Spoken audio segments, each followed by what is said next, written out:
एकच देव असा आहे की तो सर्वांना वंदनीय आहे. षडगुण ऐश्वर्य संपन्न एक भगवंताची जाण. विष्णुपदावर कोण दंडन मुंडन करेल किंवा कुठली अस्तका आणील ती अस्तका पुण्य होती. विष्णुपद गाया रामधाम काशी ती आहेत कुठं तर अवघी पायापाशी विटवायची.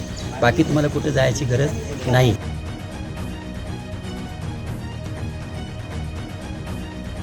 ज्या तीर्थावरती आपण आलेलं आहे विष्णुपदावर, त्या विष्णुपदामध्ये या ठिकाणी मुंडन केलं जातं, केस काढलं जातं, अस्तकं पाण्यात सोडले जातात.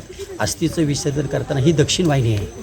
म्हणजे पंढरी पुण्यभूमी भीमा दक्षिण वाहिनी, तीर्थ ही चंद्रभागा, महापातका दोन. जीवाच्या ठिकाणी असणारं जीवाचा सोलाप आहेत पुढे जे पितृपक्षापर्यंत येण्याकरता वाढ वर्षी श्राद्ध होण्याकरता 3.5 म्हणजे 16 ठिकाणी त्याला मुक्काम असतो. पण जाताना एक वैतरणी नावाची नदी असते गरुड पुराणामध्ये. ही पापाची, रक्ताची, दुर्गंधीची अशी नदी आहे. पण जो तिला वेग जोरात आहे. फक्त हरिभक्त असतील कोण ईश्वराचं चिंतन करणार असेल त्यांना मात्र ती, नाहीतर दुसऱ्यांना ती पापात सोडत नाही.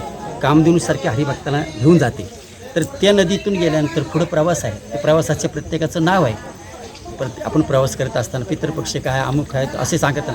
ते उल्लंघन करून तो जीव ह्या विष्णुपदाचा महिमा आगाध असल्यामुळे इथं अस्तकं सोडल्यानंतर तीर्थ ही चंद्रभागा असल्यामुळे त्या अस्तिकांना जो असणारा मलिनपणा किंवा ती अस्तिका आणि असणारे पूर्वज यांचा घनिष्ठ संबंध असल्यामुळे जर माझा मुलगा ह्या तीर्थक्षेत्रामध्ये घेऊन जर आला तर आम्ही देखील त्या पापातून मोकळं होतो. जसं पंडुराजेने सांगितलं होतं मला यज्ञ करा, मी नरकात आहे आणि मग यज्ञ करावा लागला.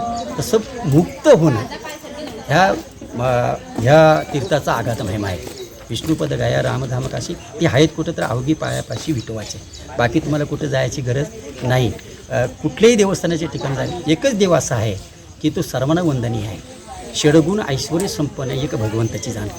ऐका औदार्य, ऐश्वर्य, ज्ञान, वैरागी ही 6 गुण एका ठिकाणी देवाच्या ठिकाणी म्हणून तो परिपूर्ण असल्यामुळे त्याच्या पायाच्या ठिकाणी सर्व तीर्थ असल्यामुळे विष्णुपदावर कोण दंडन मुंडन करेल किंवा कुठली अस्तका आणेल ती अस्तका पुण्य होती.